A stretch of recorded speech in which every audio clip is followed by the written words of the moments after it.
Geek Therapy Radio.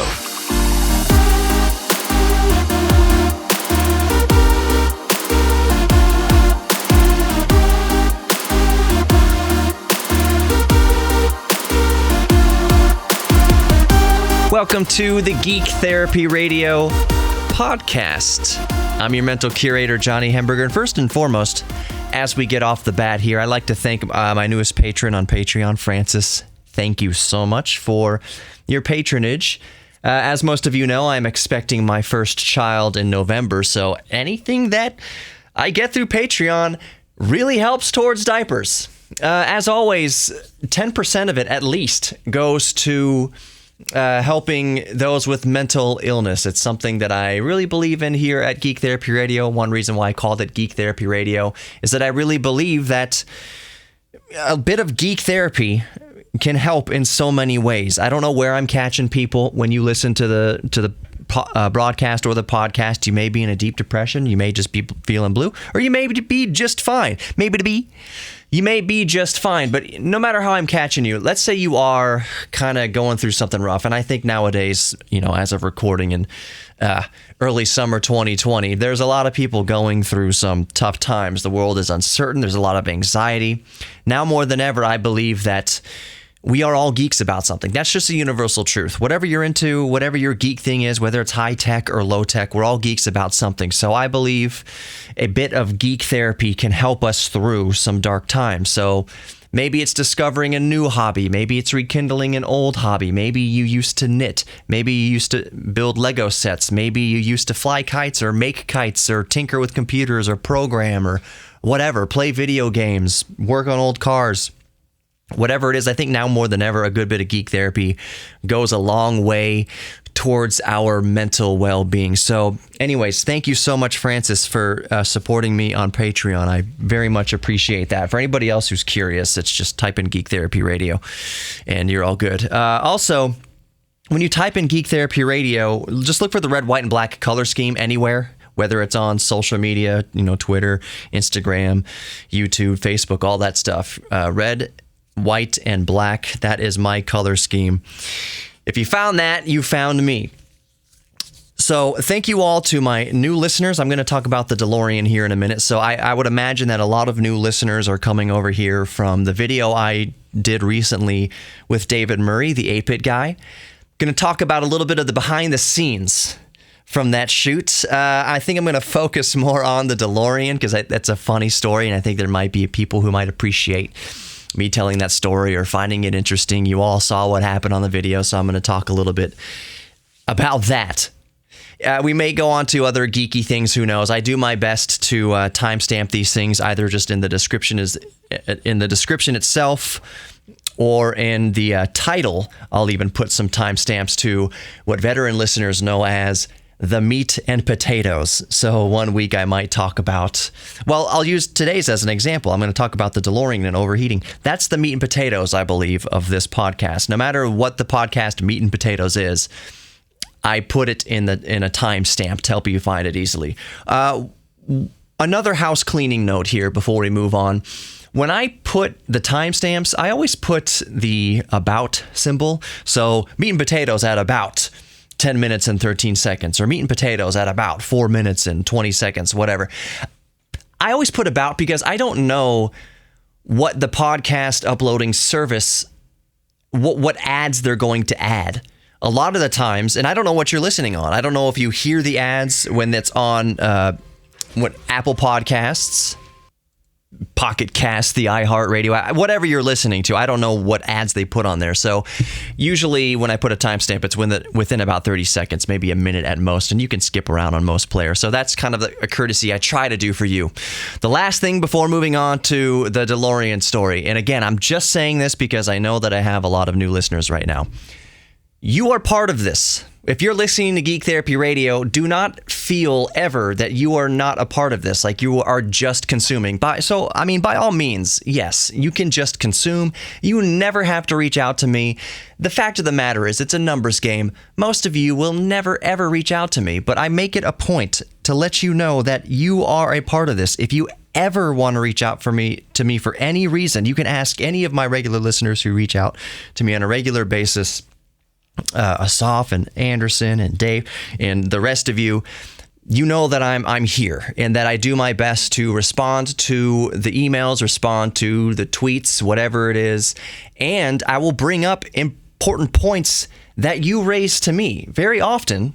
Since this is Geek Therapy Radio and it covers a wide gamut of topics, I could be talking about balsa wood airplanes one day and then overclocking an AMD Ryzen 9 3900X the next. It depends on what I'm spazzing out about, what I'm geeking out about. So many times I'll hit on something, and this is what I try to do. I hit on something that you listening are way more of an expert about than I am. I don't pretend to be the end-all, be-all of any subject. That's why I call myself the mental curator. I'm just showing you around these exhibits, and when I come to an exhibit that you are know more about than I do, or you have any information to add about it at all, feel free to email me. It's geektherapy@iheartmedia.com. Again, geektherapy@iheartmedia.com.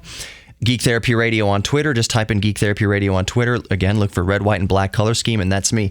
So don't feel that you are isolated wherever you are, especially right now. And I try to keep these things as evergreen as possible. We're in quarantine times, and we can feel that we don't have a lot of social interaction. Depending on your personality type, that's either a good or a bad thing for you if you're an introvert and an extrovert.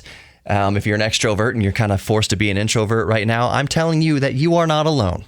You are not alone. No, I can't. We physically can't reach out and touch each other or hug or embrace, or you can't show me your model rocket in person. You're still a part of this, and we are all still connected through our geek thing. And you can always reach out to me and therefore others by emailing me geektherapy@iheartmedia.com or reaching out on Twitter or Facebook or any way, shape, or form. You are a part of this, and I do not claim to be the absolute end-all, be-all expert on anything. I count on you sharing your geek thing with me and your geek expertise with me so that I can share it with others. So thank you so much for being a part of the Geek Therapy Radio podcast. Now, if you are new here, thank you from the bottom of my heart. You have so much choice in podcast and so much choice in YouTube, so much choice in content. So it means the absolute world to me to have you part of Geek Therapy Radio. So thank you, thank you, thank you.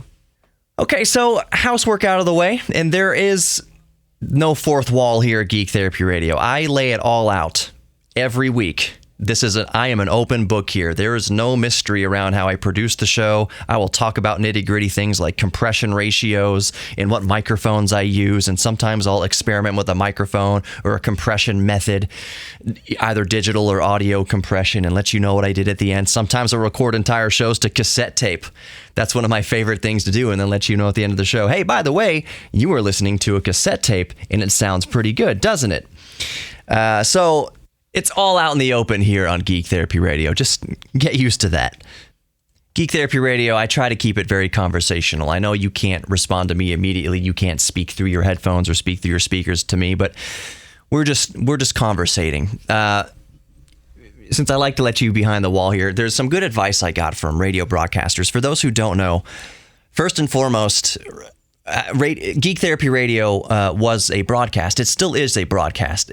I air once a week on KPRC 950 AM here in Houston. The signal covers 6 million people. That doesn't mean 6 million people are listening. Good Lord, no. But it airs Saturday nights at 10 p.m. and Sunday evenings at 6 p.m. So it's a broadcast.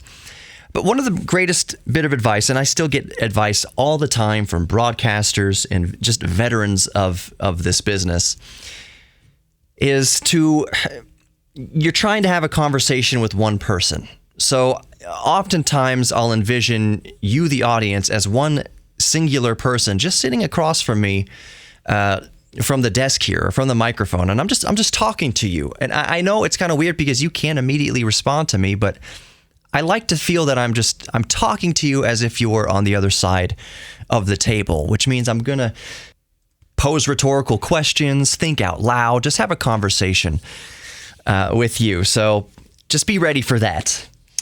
So before we move on to the Delorean, one final just point of funniness, interesting to me. I had a coworker come in and he was telling me how his daughter, and this is a very interesting concept. It's something that people my age don't have to really think about. I'm 37 years old. I don't know how old you are listening, but if you're within a certain age group, you remember that there was a time before streaming services. There was a time before YouTube. There was a time, oh my goodness, before TiVo, before you could record television broadcasts and fast forward through the commercials.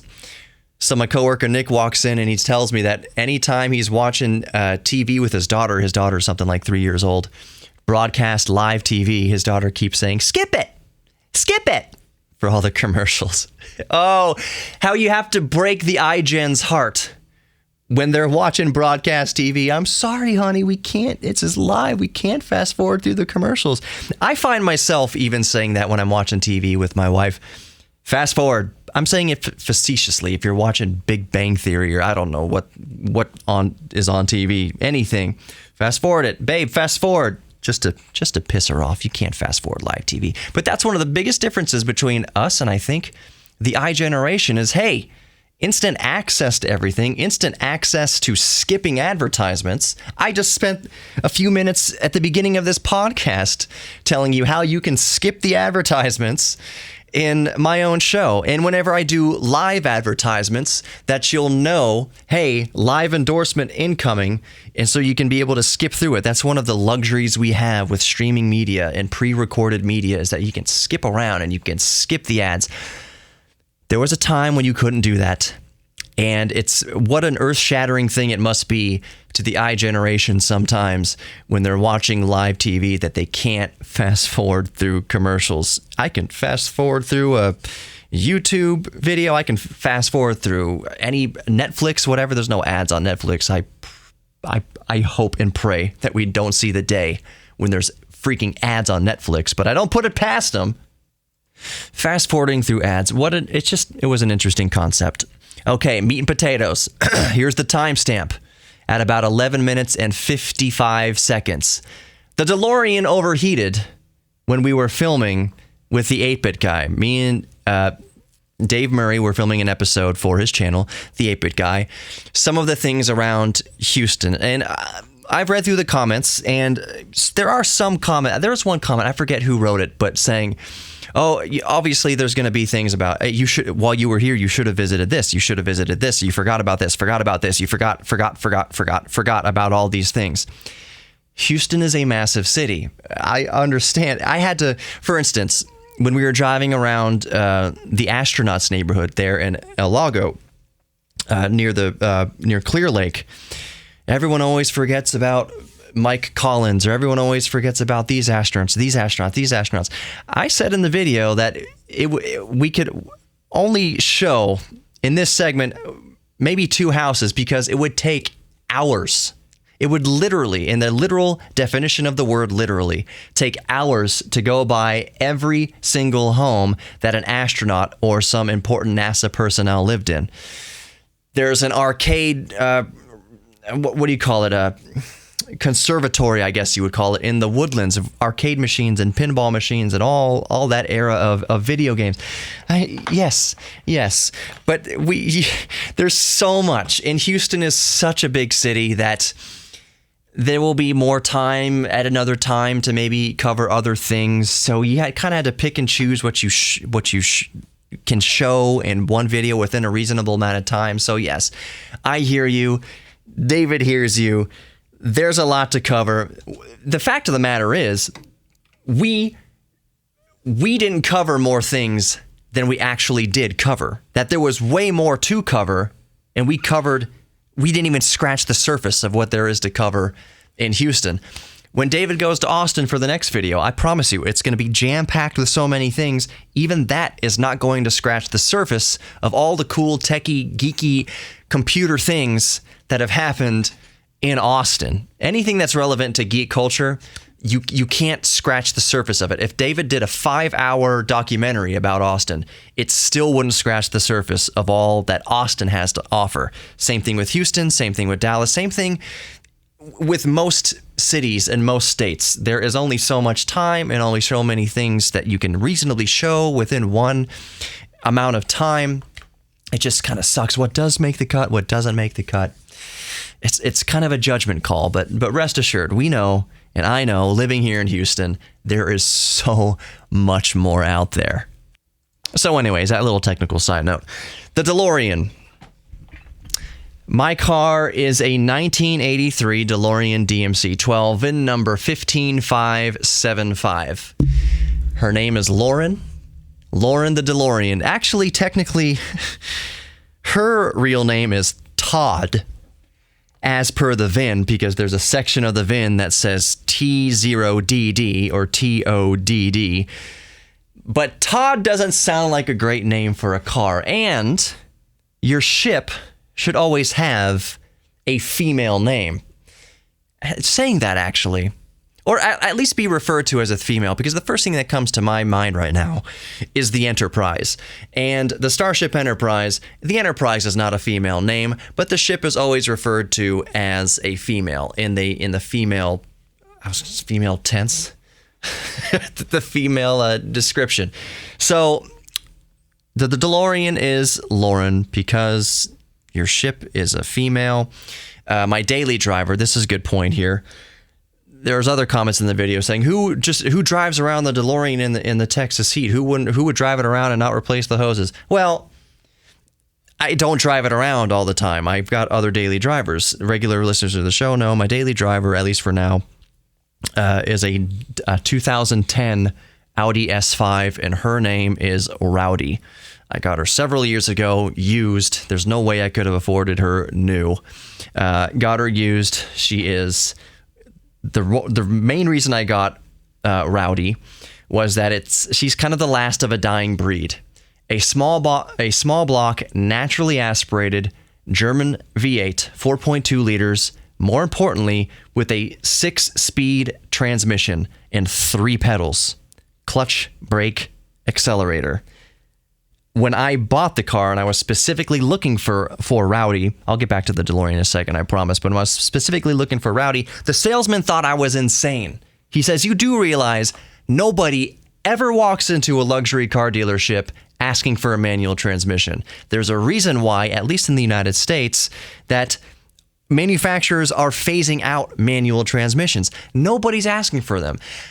And me editorializing here, I think that is a crying shame. And I'll let that marinate for just a second. It is a crying shame that manual transmissions are being phased out. So 2010 Audi S5 is one of the last, at least from Audi, one of the last naturally aspirated, small block, 6-speed manual transmissions. And it is an absolute hoot to drive. In the burble of a naturally aspirated V8, cannot be beaten. Yes, I do want a Tesla. My next car, my next daily driver, absolutely is going to be an EV of some sort, whether it's a Tesla Model 3 or a used Model S, or maybe a plug-in hybrid like the Chevy Volt. And this is not something that's purely environmentally driven. It's just cool. It's just really cool. I'm never getting rid of the DeLorean. I'm always going to have a naturally aspirated, an ICE vehicle, internal combustion engine. I still love cars, period. If I had my way, I would have a 1,000,000-car garage and load it up with muscle cars and GTOs and Firebirds and DeLoreans and a Model T and Volkswagen buses and vans and Beetles. I would have probably 2 or 3 Beetles. I've had 2 Beetles. Once you pop, you can't stop with Beetles. But I would have a whole Jay Leno type garage full of naturally aspirated or internal combustion engine vehicles. Why do I keep saying naturally aspirated? I guess it makes sense because internal combustion engines are aspirated. But there would be turbos and superchargers in there as well. I just think EVs are cool. I just think Teslas are cool. I think the technology is neat. That is my main driving force for wanting to go EV next. And I also think that EV is the future. Let's just be frank with it. I don't think we will talk about the DeLorean. We are talking about the DeLorean, kind of. We're talking about cars a little bit. Internal combustion isn't going anywhere for the next 50 to 100 years in some capacity. Let's just be frank. Have a frank discussion in brief. Gasoline and oil combustion engines they're going to be here to stay. It is a monumental infrastructure demand that would need the infrastructure would need to change radically to be able to accommodate an entirety of the population using pure electric vehicles. The electric grid, for one thing, would have to be updated. All of it would have to be updated. The charging stations, everything, longevity and batteries. There's still tech. I love talking about battery technology on Geek Therapy Radio from time to time. Whenever there's advancements in battery technology and storage and energy density. Energy density. That is one of the main reasons why petroleum and gasoline and diesel isn't going anywhere anytime soon. Because for the same volume of battery, you get, I forget what the order of increased energy density. Gasoline and diesel especially, has an order of magnitude more energy density than the best batteries we have right now as far as what's in circulation to the consumer. Lithium ion, lithium polymer, lithium iron phosphate, none of it holds a candle to the energy density that petroleum provides. So when you're talking about an entire population of people needing to get to and from work, and you're talking about transit, and you're talking about shipping, and you're talking about aviation, we're not even talking about aviation. Petroleum's not going anywhere anytime soon. And the renewable energy future, that is specifically EVs, that future is going to be 100% born on the back of petroleum. The only way you're going to pay for the research and development into renewable energy, into new battery technology, is huge oil companies, which are really energy companies. They're selling you energy, making these billions and millions and billions, if not over the course of history, trillions of dollars of investment into renewable energy research and battery research. That's what's paying for it. I get a little bit feisty on Geek Therapy Radio sometimes, and one of the things I'm likely to say, and I'm just being cheeky here, don't be too offended, is that you couldn't have enough drum circles in history to raise enough money to pay for even 1% of the research and development for renewable energy that an oil company can.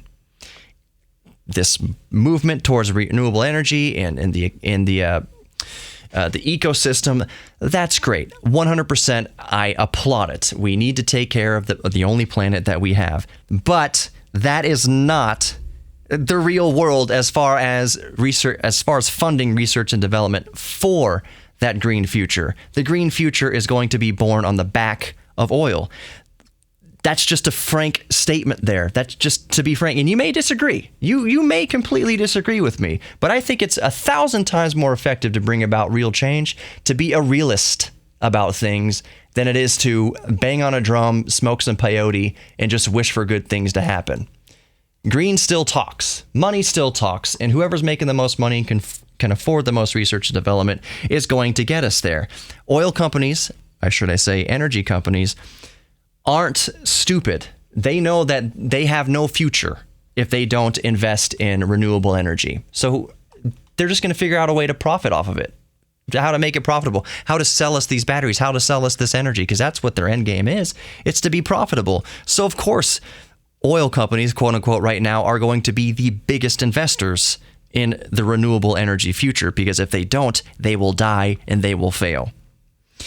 I didn't mean to get so sidetracked on the derailment here. Maybe I'll update the title for the meat and potatoes about the DeLorean. I'll say the actual timestamp because now I actually want to talk about it.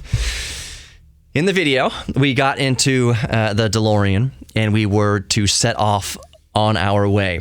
Now, the more keen-eyed among you, and I didn't catch this, unfortunately. I didn't catch this. The drone shot, I took all the drone footage in that video, especially the downward shot. There was a couple other B-roll drone footage that David got from some stock footage company or something like that. But definitely the DeLorean overhead shot, the NASA overhead shot, all that stuff was me with my DJI Mavic. So when I backed out of the spot, you can see the parking space. You can see that there's a puddle there. It's a rear engine car. That's where the leak was. I didn't catch that when I was first driving, and I just honestly didn't see it. And if I did see it, I probably would have thought, just in my brain space at that time, I probably would have just thought there was probably a car parked here before me, and it was just condensation from their air conditioning system. Happens all the time. It's Houston, AC running. It's humid. It condenses. You see puddles like that in parking spots all the time. So two things must have happened. One or the other must have happened, I should say. I saw that wet spot and didn't think it was mine, or I just flat out didn't see it. And as I recollect, I just think I flat out didn't see it. Either way, that was foretelling of the future. Ironic, isn't it? That the DeLorean would have some problems. Two, we didn't get really good footage of it. I mentioned that Houston traffic was famous. It's not any more famous than any other city. Los Angeles has terrible traffic too. Boston has terrible traffic. New York City has terrible traffic. What's the other Futurama quote? Fry says, nobody has cars in New York City. There's too much traffic. Nobody uses cars. What did he say? Nobody drives in New York City. There's too much traffic. Great. But on this day when we set out in the DeLorean, it wasn't just traffic. It was that construction. Anybody who is listening who lives in Houston right now, construction during this time right now is just abhorrent. It is a particularly terrible time for construction, especially around the Galleria area, the 610 Loop 59 interchange. It's horrific. And the day we set out in the DeLorean, which was a Saturday, it was particularly terrible. Google Maps didn't have it. The Tesla's maps and the Tesla didn't have it either because Tesla relies on Google Maps, I believe. Nothing had it. Nothing accounted for the road closures. It wasn't just traffic and a bottleneck. It was absolute road closures that no mapping service was picking up. So we're using the phone to get Google Maps to go up to Humble. We're using everything. We had to go back around. And that's when the DeLorean overheated. When we were just sitting there, not moving at all. Old cars hate not moving. They despise not moving. A lot of people say, I saw one comment that says, I think Scotty Kilmer said, a DeLorean is an endless money pit as it ages. Any car is an endless money pit as it ages. That is a silly notion. Any old car, you don't buy a vintage vehicle because you want to drive it around reliably. Yes, I said I delivered pizza in it, and that's absolutely true. There was a time period where the DeLorean was my only car. And for 20 years that I've owned it, it has been very reliable. It has been the lowest cost car, the lowest maintenance car that I've ever had.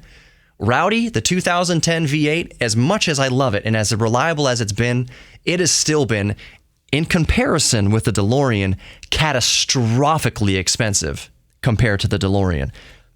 For instance, there's a sponsor of my show, Best Automotive in Kingwood, which is about maybe 7 miles up the road from the DeLorean Motor Company, where I take Rowdy to get service.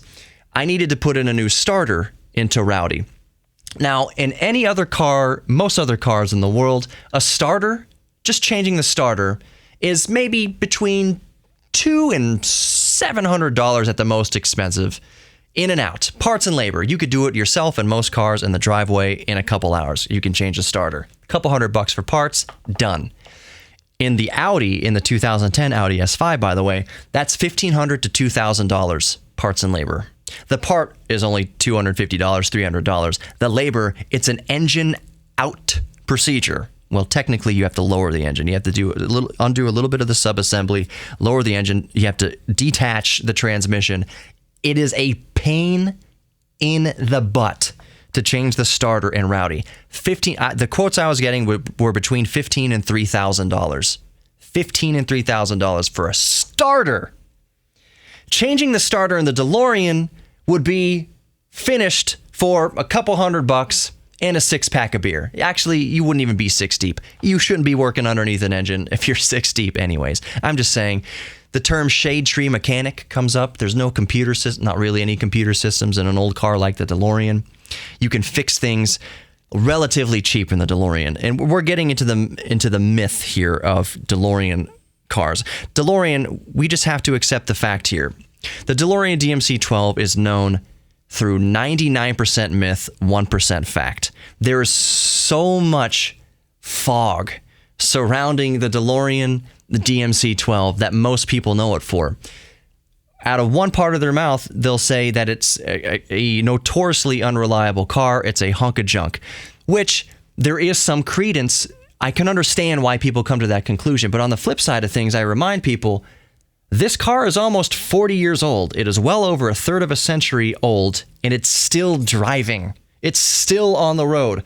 What a huge testament it would be to Tesla if the 2012 Model S is still here in 2032. I think the Tesla Model S came out 2012. Don't quote me directly, maybe 11.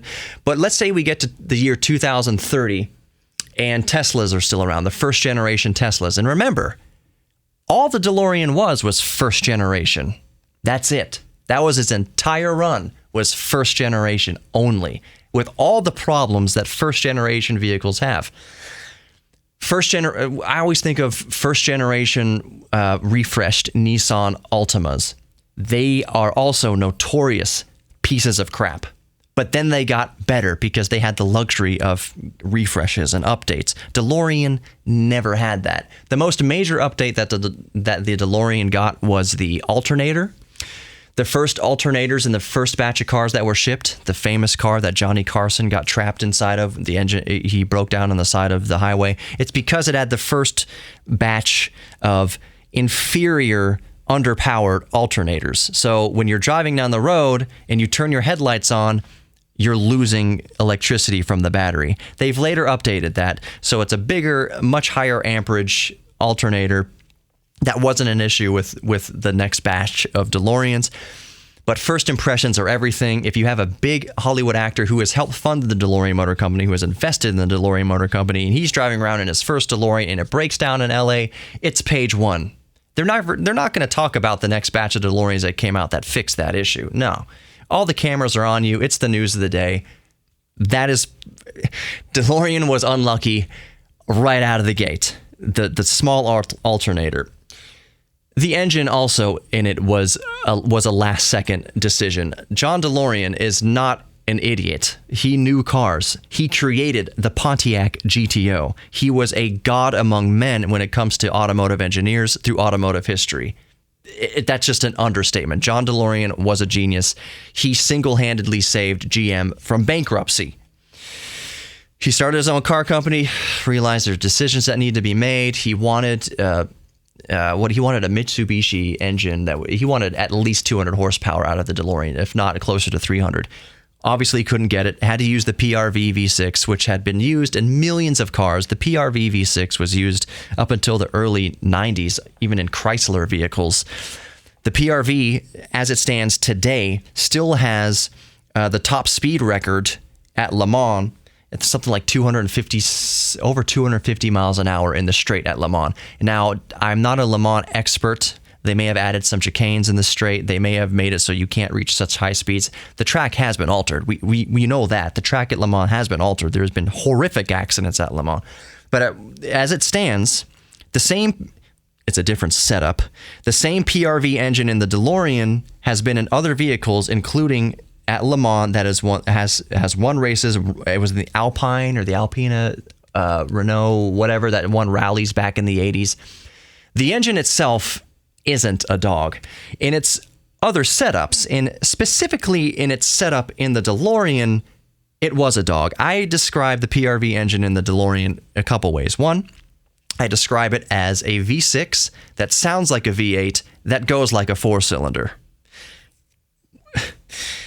130 something odd horsepower in original stock form in the DeLorean. Thank you, early 1980s, late 1970s, EPA strangled the motor.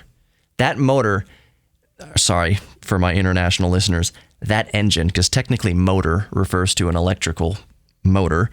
The engine in the PRV V6 easily puts out over 200 horsepower. You slap a turbo on a PRV V6, you're pushing around 250 or so.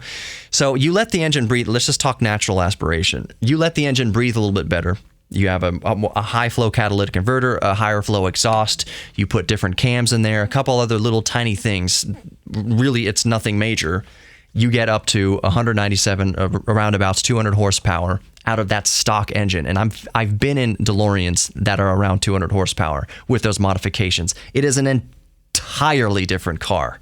It is entirely different. It is what John DeLorean wanted. There's a lot of purists, DeLorean purists, that think, oh, unmodified. It wanted to keep it at 130 horsepower. Don't change it at all from what its stock form was. I disagree with that sentiment because that's not even what John DeLorean wanted.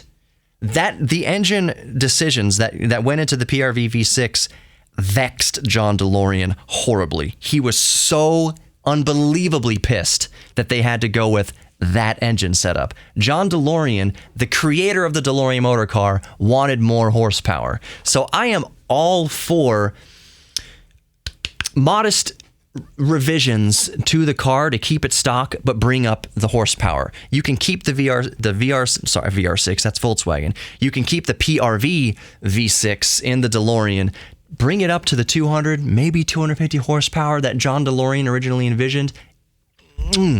Perfect. That's what it should be. Upgrade the suspension, put better coils on there, better shocks on there, lower the ride height. That's the other thing that happened to the DeLorean, is they raised the bumper height to meet U.S. regulations of the time. As far as emissions goes, the few Europe-bound DeLoreans put out around 160, 170 horsepower because at the time, Europe had less restrictive emissions requirements. As you can tell, as I'm talking about the DeLorean, there is so much surrounding that car.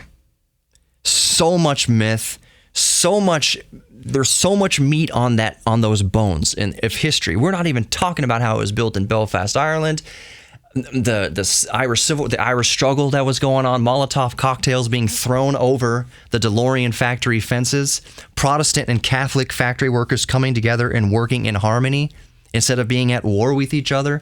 That was one of the reasons why the DeLorean Motor Company was set up in Ireland. It was to try to start healing the region that had been steeped in civil war for so long. The last thing they built in Ireland was the Titanic. The DeLorean and the Titanic suffered similar fates. But all I'm getting at is there's so much history with the DeLorean. Some people like to say the DeLorean is only famous for Back to the Future. Well, yes and no. Back to the Future cemented the DeLorean as a icon, as a movie star. The car's history itself, it's not like car aficionados today would forget about the DeLorean. There's so much more to the DeLorean story that is so much sexier and so much more scandalous and so much more eye-opening than any of the myths surrounding the car. It's the history, the actual real history of the DeLorean is fascinating. Not just John DeLorean the man, the car, everything, the history, the part of the world history, Margaret Thatcher, the British government, everything. There's so much surrounding it. Cocaine deals, entrapment, FBI stings, FBI entrapment. For those who don't know, John DeLorean was never found guilty of anything. They found that the FBI had entrapped John DeLorean, and all the evidence is there that absolutely was a clear-cut case. The jury didn't have to deliberate for very long at all. John DeLorean was acquitted of all charges. The FBI botched an entrapment. It is well documented. And I'm not saying that John DeLorean was a freaking saint or an angel. I'm just saying none of the charges brought to John DeLorean held any water. And it was proven easily in court that it was purely in case of entrapment. John DeLorean never trafficked cocaine. Well documented. Never even touched cocaine. The suitcase that they put in front of him in the famous video, they said, "Do you know what this is, John?" And he said, "It's better than gold," meaning that suitcase was worth more than gold. That suitcase, by the way, since he was only talking to FBI informants. He was never talking to any drug dealers. It was all the FBI. That suitcase full of cocaine was pulled out of evidence in Los Angeles. The FBI already had it. It wasn't John DeLorean's cocaine. It wasn't anybody John DeLorean was talking to about a deal's cocaine. It was the FBI's cocaine. It's all sensational. The story is amazing. So to say that the DeLorean is only famous because of the movie, the history is remarkable in itself, even without the movie. Another thing I hear all the time is that John DeLorean used the car to traffic cocaine. So, all right, let's talk about that for a second. Let's think about that. You're a drug dealer, and you need to move your cocaine from South America to the United States, are you going to use a car that's built in Ireland to traffic South American cocaine into the United States? The answer is no, and the reason is you're trying to take a path of least resistance to traffic drugs. No part of the DeLorean motor car had anything to do with South America. There weren't coolant hoses built in South America. There weren't little engine parts built in South America, not to my knowledge anyways. Nothing was built in South America. No part of the that's what I'm saying here. No part of the manufacturing process took place in South America. So why would you take a path of more resistance and more ports and more security checks and more scrutiny to ship cocaine from South America, literally ship it from South America to the outskirts of Europe, Northern Ireland, to the British Isles, and then back on a ship again through many other ports to the United States to get your product into the country? Doesn't make sense. But it's part of the joke that the DeLorean motor car was used to traffic cocaine. The joke was to check the glove compartment for your refund, meaning there's cocaine in the glove compartment. That said, I have no doubts in the freaking world that a lot of cocaine has spent time in DeLoreans in the 80s. A lot of cocaine has spent time in Lamborghinis and Ferrari Testarossas. Cocaine in sports cars in the 80s, let me tell you. It's almost like more cocaine. Let's say that cocaine was shipped in DeLoreans, that the DeLorean motor car left the factory in Ireland, and one of the workers put a bag of cocaine in it, put it on a ship, and brought it over to the United States. I bet you more cocaine, even if that was the case, I bet you more cocaine would have passed through a DeLorean just stateside, just from Wall Street bankers and different engineers and different highfalutin financial types just doing rails off of the flat hood or off the flat console or off of whatever or whoever's whatever inside the DeLorean.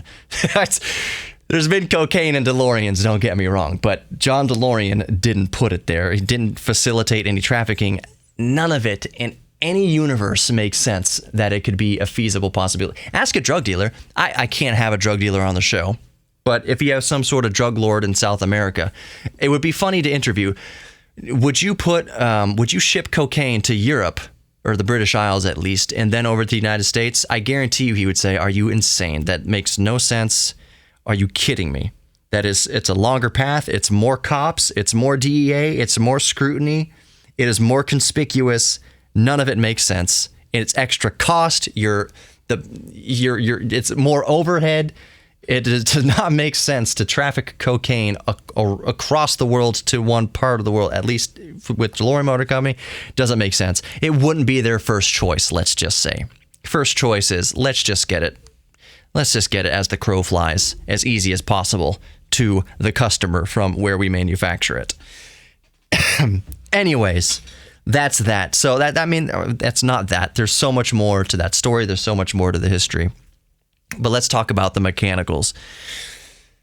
Oh my gosh. I love talking about the DeLorean. So, think about the car. The car is an engine in the back.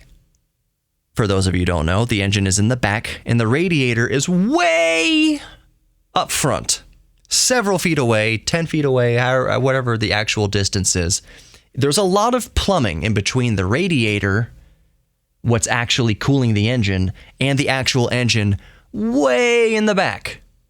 Rear engine Porsches solved this with air cooling. So did old Volkswagen Beetles. They're just air-cooled engines. The DeLorean didn't obviously use an air-cooled engine. It has just aerodynamics of it all didn't make sense. So you have a radiator up front, and then several yards actually altogether, several yards of coolant piping, versus in a front engine car with a radiator right in front there, you have maybe a few feet of actual hoses and cooling solution. DeLorean, you have yards and yards and yards of coolant and pipes and hoses. It's a lot of plumbing. That is to say that there's a lot to go wrong with. There's a lot of points of failure. That's a more accurate way to put it. There's more links in the fence, and there's more opportunity for a weak link. Now, I will admit that the coolant hoses in my car are 40 years old. Well, I'm working on it right now, obviously. The issue has come up, so I'm working on it. So I was happy in a way that the problem manifested itself in the way that it obviously manifested itself in the 8-Bit Guy's video.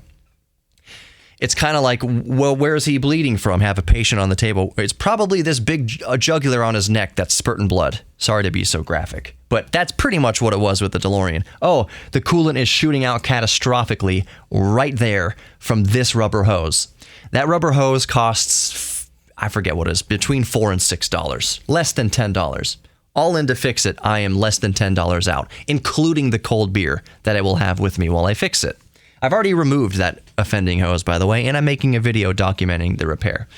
So that hose had a fissure that just really bad timing, filming with the 8-Bit Guy, sitting there in standstill traffic because of due to road construction. That fissure decided, okay, I'm going to make my grand entrance. I'm going to make myself known now. So it had a catastrophic failure. In my experience with old cars, old water-cooled cars, once you're moving down the road, if there's coolant being circulated and the water pump's working fine, you don't have any problems with overheating. The natural just airflow as you're cruising down the highway going 55, 60, 70 miles an hour, what have you, just the airflow through the radiator is enough to cool the engine just fine, even if the fans fail. So the first thing that really stuck out to me when I noticed a problem, we were sitting there in the traffic, and believe me, anybody who has an old car, you're looking at the temperature gauge more than you're looking at the speedometer. You're always looking at the temperature gauge in an old car. You're also looking at oil pressure, but oil pressure in the DeLorean is good. You're looking at that temperature gauge. I'm looking at the temperature gauge, and I'm listening to the fans kick on and off regularly. I put a new Otterstat in there. It's just a temperature sensor in the coolant hose that comes on at a lower temperature. By default, I forget what it's supposed to come on, 195 degrees Celsius or something like, or Fahrenheit, whatever it is. But I put it to kick on the fans 10 degrees cooler than that. So everything's working fine. The fans are kicking on and off. Temperature's holding. I'm looking at temperature's holding. Everything's fine. It's only when we started going down the road that's when David said it started to sound like a tea kettle and it overheated. That was a big sign to me that, okay, something's really not right here. Once you're moving down the road, the engine should cool off even more, but that didn't happen. As soon as I started moving down the road, engine temperature spiked dramatically. Said, okay, something's really wrong. So we pulled over, and I couldn't see it at the time. What happened is, the first time I pulled over, all the coolant had leaked out. I refilled the coolant, but it held the temperature down for maybe a minute. It was normal, and then going down the road again, 60 miles an hour, 65 miles an hour, and the temperature skyrocketed again. So obviously, when we opened the compartment that second time, we could see that it was, at this point, the fissure was catastrophic and coolant was spewing out. That's why I was losing heat, is because I would basically had vapor lock or air lock. The coolant system was a giant air bubble, meaning that there's no actual coolant cycling through the engine and through the radiator, because it was all squirting out like a bleeding artery out of the car. And I mentioned that I was in a way happy that the problem manifested itself in that fashion, because I could clearly see what the problem was, and I could clearly see that it was nothing major. $4 hose, $5 hose, whatever it was, replacing it. I'll have to refill it with coolant, burp it, make sure that there's no air bubbles in there, no airlock. The moral of the story is the fix with the car is cheap, and it's easy, and if you're a geek like me and you like working on cars, it gives me an excuse to work on her. There is a list of things that I would like to do to the DeLorean. The DeLorean, the reason why I've kept it in its own shape, because I've had people ask me, why haven't you replaced this or that sooner? Why haven't you done this or that sooner? Why haven't you done this or that sooner? Well, the reason in my mind is, A, I am not rich. I'm not loaded. I can't afford to just do just a one and done restoration deal. I can't do it. I think to fully restore the car as it sits right now would be like $25,000.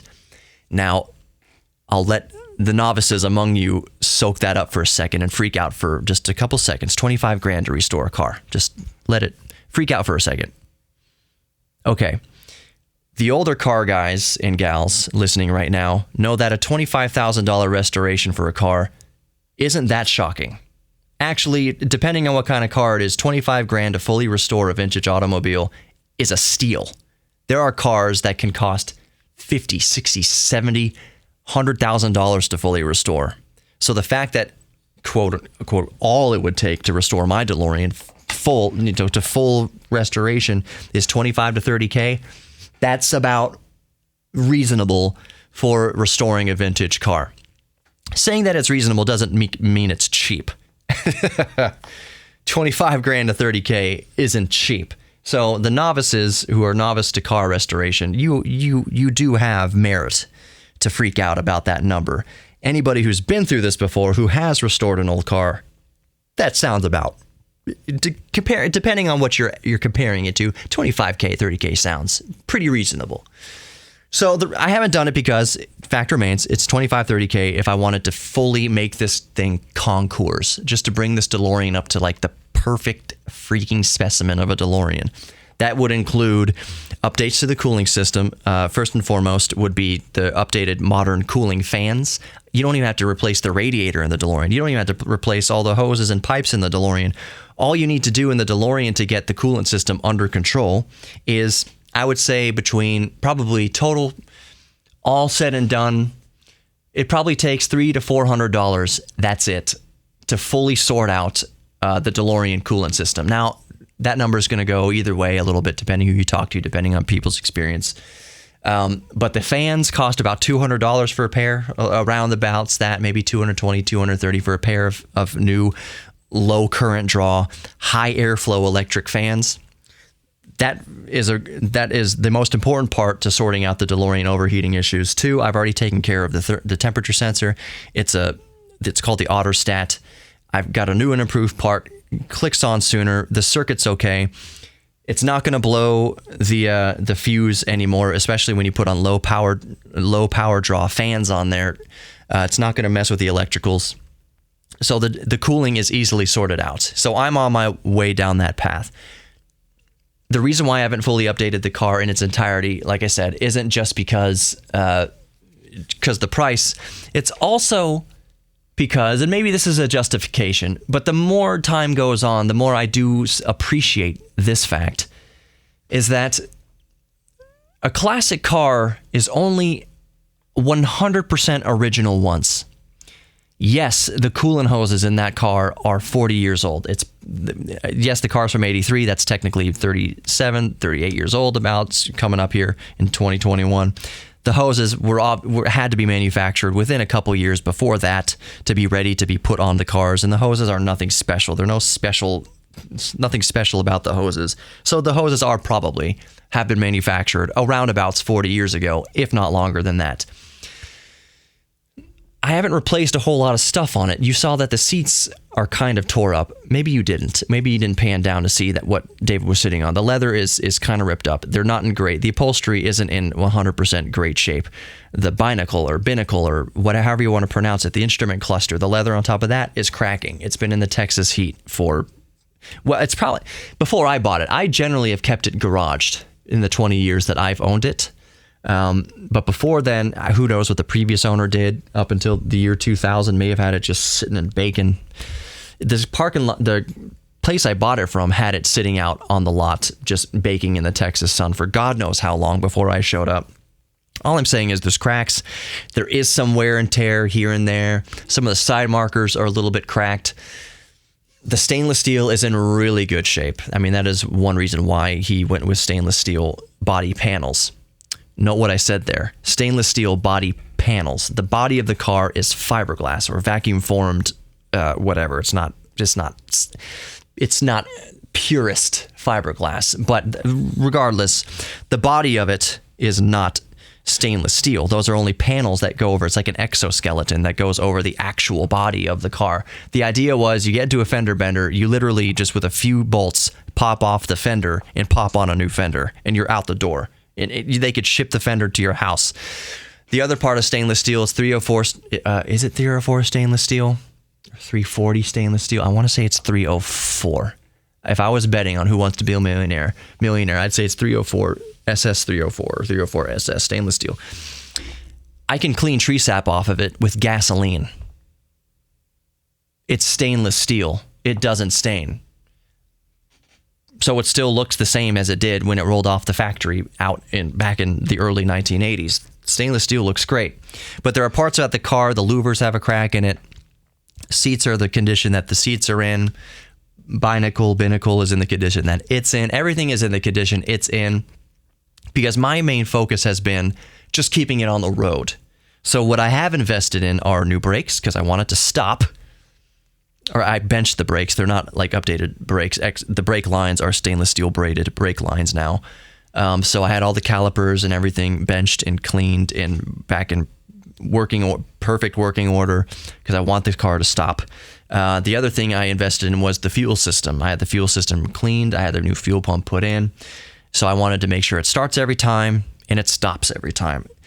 All the cosmetic stuff and little issues that arise here and there, I deal with as we go. And a lot of it is stuff that I have worked on myself because it comes from an era of automobile that the end user could work on it themselves. You can change the oil yourself. It takes normal oil filter. Everything about the car is just normal car parts.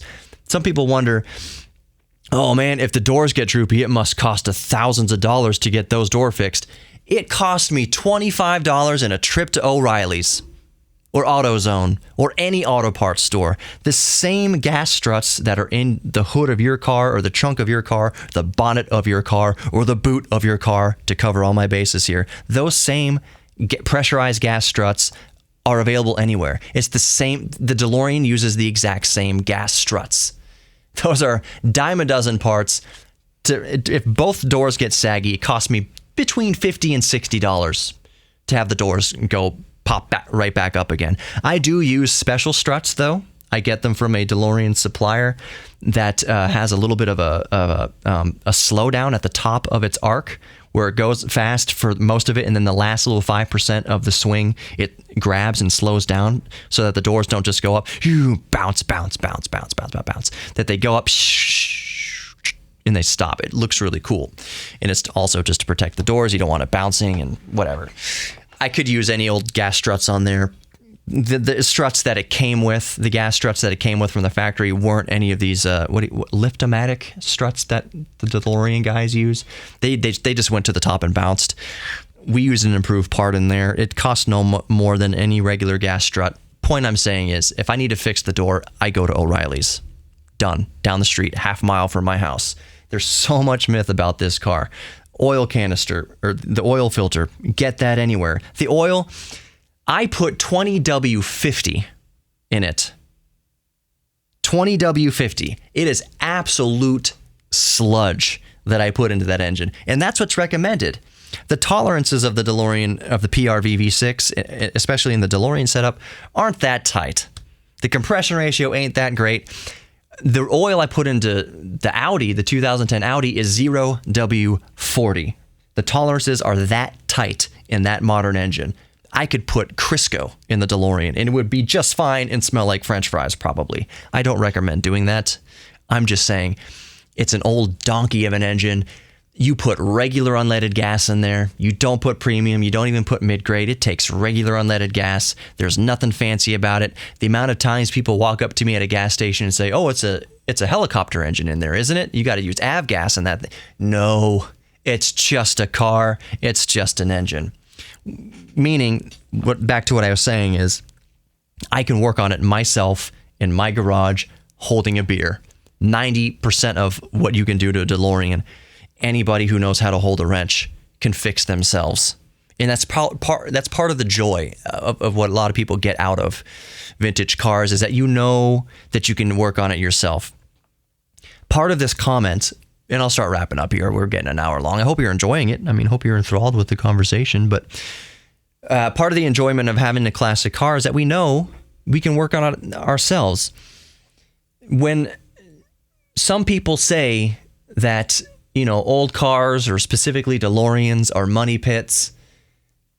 That really depends on how good you are with a wrench. If you have no idea how to work on cars and you buy an old car, you will have to put another mortgage on your house. The average person. It will cost you that much money to maintain an old car, any old car. If you have an old first generation 1970 whatever or 60s, I don't know when it first came out, original Honda Civic from Japan. It's old, 40, 50 years old. That's going to be just as much of a money pit as a DeLorean would be. Parts for the DeLorean are not exorbitantly expensive. What do you think that hose cost? I said it cost about $5. People would think there's something fancy about it. It was made out of cocaine and that hose would cost $2,000. Nope, it's just a normal hose. 90% of the parts on the DeLorean are interchangeable with old Volvos and Peugeots from the engine. PRV V6, Peugeot, Renault, Volvo. Those are the three car companies that came together and used that engine. Even Chrysler used the engine later on. PRV V6, Peugeot, Renault, Volvo. Parts are interchangeable. The front struts, and this is no good boating for the DeLorean, came off of a Ford Pinto. So they're interchangeable. It is not expensive to maintain a DeLorean, depending on how well you know how to work on cars. Because with any car, it's not the parts, it's the labor. If you can do the labor yourself, you're going to save a good 90% or more of what it costs to maintain a vehicle.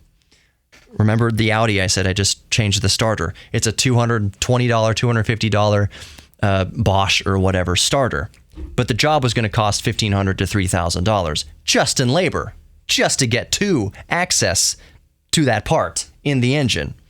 It's always the labor that kills. So when people say it's a money pit and you're going to go broke trying to maintain an old DeLorean or any old car, that is that's variable, highly variable.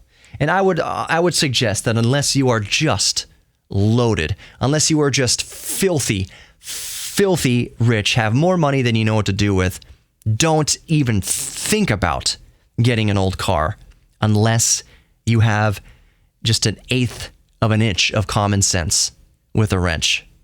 If you don't know how to change a tire, don't get a classic car. If you don't know how to change your own oil, don't get a classic car.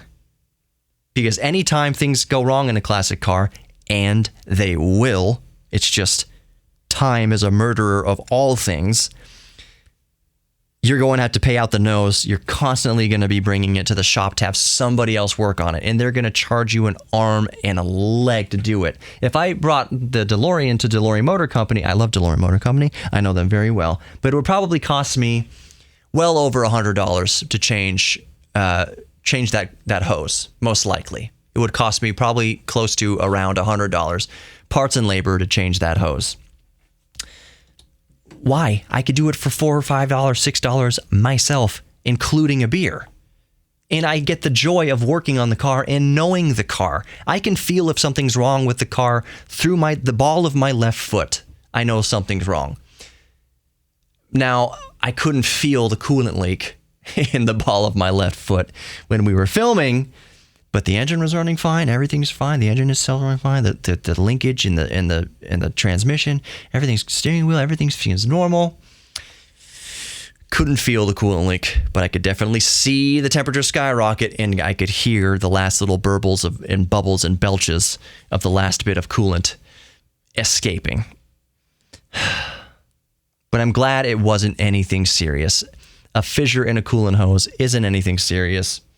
It's going to take no time to fix that. I've already got the old coolant hose off. Like I mentioned, it's going to be documented. I have started documenting it. It's going to go up on the YouTube channel.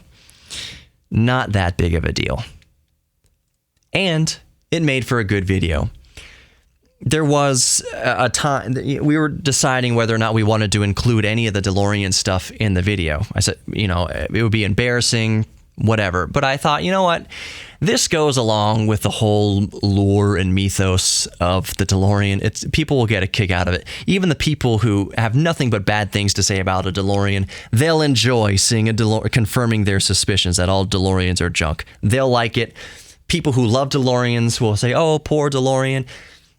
it will make for a more compelling and more interesting video to leave this breakdown in there, even if it's embarrassing to me, whatever. But it's a good opportunity to educate people about old cars, specifically about the DeLorean. Things often look so much worse than they are. An overheating DeLorean spewing green coolant like a burst artery in a war zone. It's just a $4 hose. It looks terrible, but it really isn't. I got it home in plenty of time. She's just sitting there waiting to get her new hose put on. It's all good under the DeLorean hood, or louvers. Anyway, that just about does it. One more big, huge shout out to Francis, new patron on a Patreon. If you want to find out more about that, you're listening. geektherapyradio.com. That's also a good way to just message me through there. geektherapyradio.com. Couldn't be easier than that. So I'm going to end the show for the new listeners the way I always end the show. You are worthy of love. You are worthy of giving and receiving love. It doesn't matter your race, your religion, your lack of religion, your creed, your orientation, whatever. We are all geeks about something. That is what we all have in common. Geek Therapy Radio draws a circle in the sand, not a line in the sand. So, actually, one last thing before we go here. I see a lot of, and I hate using the word influencers. This is all part of my outro here. I hate to use the word influencers, but you'll see a lot of YouTubers and tech YouTubers and whoever getting on their Twitter. Twitter's a freaking cesspool, by the way. I wouldn't have one if I didn't have a show. But they'll get on the Twitter and say, oh, I didn't know how it had so many racists following me on Twitter or whatever. There's the door. See you later. Goodbye. I don't need you. Whatever. And okay, I understand that for a certain point. But do you think we need more entrenchment? Do you not think that kind of sentiment is basically handing a racist a shovel and saying, go dig your trenches? Just further entrench. Let's just all be dicks to each other and just further dig into our trenches. So I say, and I have said, that I don't need racists listening to the show or following the show or whatever, but I'm not. Let's be clear here. If you leave, the door is open. I am not slamming the door on anybody. I don't think it's productive for any influencer or tech YouTuber or anybody to slam the door on anybody. You just further ignite their intentions to become entrenched. So I say, if you disagree with racial equality or Black Lives Matter or whatever, you don't have to listen to Geek Therapy Radio. You don't have to follow it in any way, shape, or form. But I'm not shutting the door on you because you are worthy of love, both giving and receiving love. And if the day comes that you realize, hey, hating people and being a racist or whatever, hating people because of who they voted for, hating people because of their religion, hating people because of their sexual orientation, if one day you realize that's not very Star Trek, that's not very Federation, and you come around to just more of an accepting attitude and realize what a waste of time hatred was, I'm still here. Geek Therapy Radio is still here. The door you walked out of, I never shut on you. The door's open. There's not even a hinge on the door. There's not even a door on there. There's no hinges. It's just an open walkway to walk in and out of as you please. So while I will not support racism or hatred in any way, shape, or form, if you are somebody that hates, you are worthy of love. I love you. You are worthy of your own self-respect. You are worthy of giving and receiving love, even if your heart is filled with hate. I don't think that the way to heal a hateful heart is with more hatred and exclusion. Period. The only way this is going to work is with love. And I know this sounds very hippy-dippy of me. I don't care. This is just a realization. We've tried the hate. I'm coming at this from a logical place. We have tried hate for centuries. It doesn't work. It doesn't work. What have we not tried? What have those who have hearts filled with hate, what have they not tried? Love. And that seems like if you're searching for a mode of life, a model of life, a protocol of life, to life, that works and doesn't work, you know by now that the model of hatred doesn't. It is insanity. You keep trying the same thing over and over, hoping for a different result. That maybe if I hate this person just a little more, I'll feel better about myself and bring about real change in this world. It has never worked. It will never work. The only way that will work is to be smarter about it, be more logical about it. Realize that the hatred comes from an emotional place. And anytime we react out of emotion doesn't mean we're acting clearly with logic.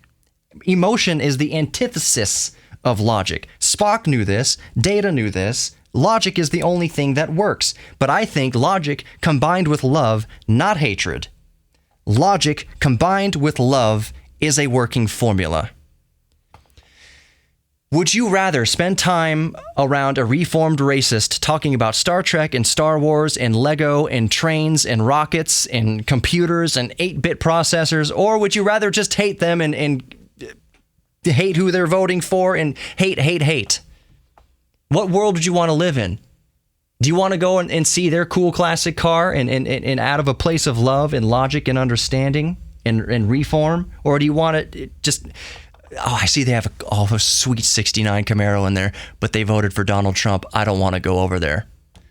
How ridiculous does that sound? You both love a 1969 Camaro. You both geek out about cars. So is hatred the best way forward? Does that work? Is that going to change your neighbor's vote by hating them? By actively hating them or thinking less of them? I don't think so. We're all geeks about something. Embrace your geek thing. Know that you listening, no matter your lot in life or your walk of life, you are worthy of love, both giving and receiving love, and you are worthy of your own self-frickin' respect. You are. Thank you so much for listening to Geek Therapy Radio. So happy to have you. I'll see you in the next one. Take care.